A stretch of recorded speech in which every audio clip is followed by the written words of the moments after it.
अस्सलाम वालेकुम। आज हम लेकर आए हैं उर्दू अफसाना और कलम टूट गया, जो कि मुसन्निफ़ा बिनते मरियम ने लिखा है। अफसाने को मुकम्मल देखें और चैनल को सब्सक्राइब कर लें ताकि आप आगे इसी तरह के मज़ेदार नॉवेल्स और अफसाने पढ़ सकें। शुक्रिया। किस्सा है एक ऐसी रात का जो किसी साहिर के काले आमाल की गहरी कालिक से भी कहीं ज़्यादा सयाह थी। इस शबे तारीख में हेओलों की मानिंद दिखते कदावर दरख्तों के बीचों बीच फिर किसी सयाही के फैल जाने की मानिंद कोई अलमनाक कालिक आमाल नामे पर मेहरे तस्दीक सब्त करने वाली थी। दरख्तों के इस अंदोहनाक झुंड में वाक़े वो एक पजारो थी जिसकी अगली सीट पर एक नकाब पोश बराजमान था, जिससे उसकी गहरी सयाह आंखें दिखाई देती थी।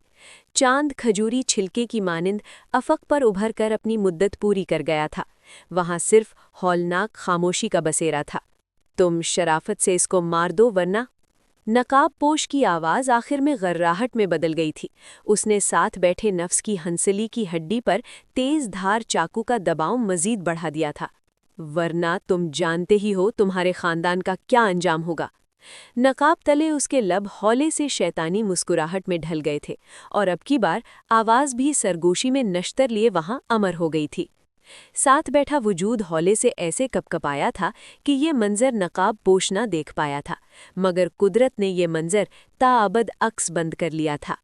डरो नहीं दोस्त, सिर्फ चंद एक मर्तबा हथौड़ा बजाना है, एक निहायत ही गैर मामूली सा कलम तोड़ना है और बस नोटों की गड्डियां तुम्हारी हो जाएंगी।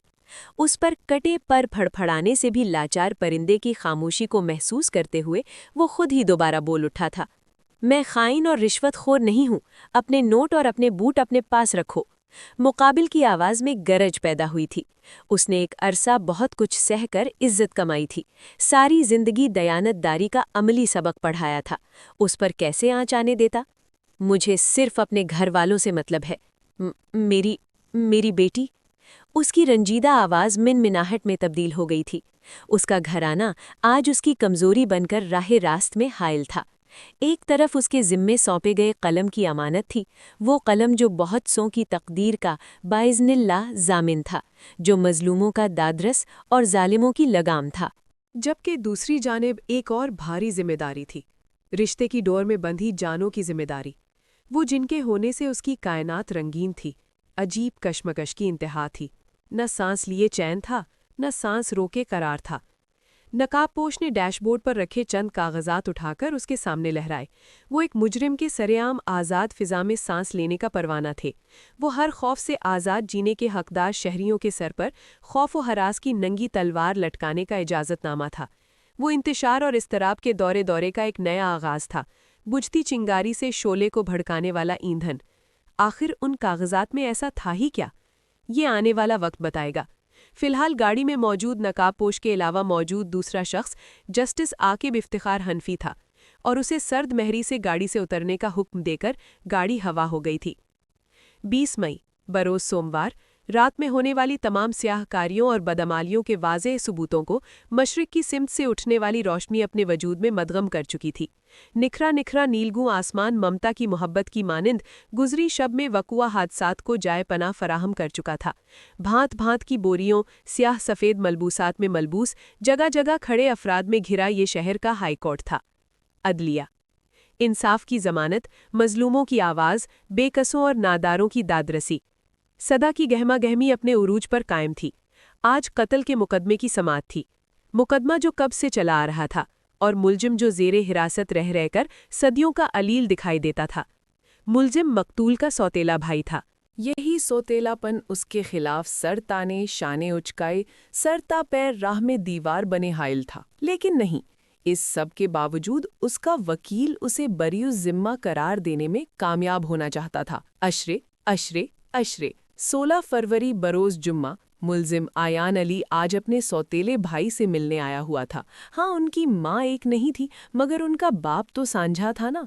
وہ اچھے بھائی تھے، ان کے مابین نفرتوں اور کدورتوں کی خلیج نہیں تھی، مگر دنیا دو سگوں کی محبت نہ برداشت کر سکے تو سوتیلے پھر کس ہی گنتی میں۔ آفس سے واپسی پر دونوں بھائیوں نے ساتھ کھانا کھایا تھا اور چند لمحے خوشگوار ماحول میں بتانے کے بعد ملزم آیان علی اپنے گھر لوٹ آیا تھا۔ مقتول شایان علی رات اپنے کمرے میں درست چلتی سانسوں کے ساتھ داخل ہوا تھا۔ وہ سونے سے پہلے اپنی اسٹڈی ٹیبل پر بیٹھا چند کاغذات کے مطالعے میں غرق تھا۔ قومی احتساب بیورو کا آفیسر۔ اس کے سامنے رکھے کاغذات کسی بیوروکراٹ کی بدعنوانی کا منہ بولتا ثبوت تھے، مگر اس شخص کو بے نقاب کرنا موت کے منہ میں ہاتھ ڈالنے کے مترادف تھا، اور اسی بدولت آج کی شب اس کی آخری شب قرار پا گئی تھی۔ متعلقہ فرد نے اس کے قتل کا انتظام بہت معمولی طریقے سے کرنے کا سوچا تھا، اور اس کام کے لیے وہ اس کے ملازم کو خرید چکا تھا۔ شایان علی سوچتے وقت ہاتھ میں پکڑی چابی منہ میں ڈالنے کا عادی تھا، جس پر وہ بچپن سے ڈانٹے سنتا آیا تھا، مگر کبھی اس عادت سے چھٹکارا پانے کی کوشش ہی نہیں کی تھی۔ آج یہی عادت گلے پڑ گئی تھی، کیونکہ اس کا دشمن اس کی رگ رگ سے واقف ہونے کے بعد وار کر رہا تھا، یا شاید کر چکا تھا۔ اس نے سوچ میں غرق چابی کا سرا منہ میں ڈالا تھا، اور ملازم کے ہاتھوں زہر میں بجھی یہ چابی آلائے قتل بن چکی تھی۔ 20 مئی 11:20۔ قتل کے الزام میں پھنسا سوتیلا بھائی آج مجرم کے کٹہرے میں کھڑا تھا۔ اس کا صرف یہ قصور تھا کہ وہ قتل والے روز اپنے بڑے بھائی سے ملنے گیا تھا۔ جج کی کرسی پر براجمان جسٹس عاقب افتخار حنفی پچھلی سماعت تک اس بات کا اندازہ لگا چکے تھے کہ ملزم بے گناہ ہے۔ وکیل دفاع کامیاب ٹھہرا تھا، اور یہ فیصلہ کن آخری سماعت تھی جس میں ملزم کو اس کے وکیل نے رہائی کا یقین دلایا تھا۔ کمرہ عدالت میں خاموشی کی غرض سے ہتھوڑا بجایا گیا تھا۔ تمام افراد ہماتن گوش اعلان برات کے منتظر تھے، مگر وہ شب ظلمت میں ڈرانے والے اصل قاتلوں کی دھمکی، جج کے اہل خانہ کی جان، ملزم کے خلاف پیش کیے گئے جعلی ثبوتوں کے کاغذات آج کسی کی ایمانداری پر حاوی ہو چکے تھے۔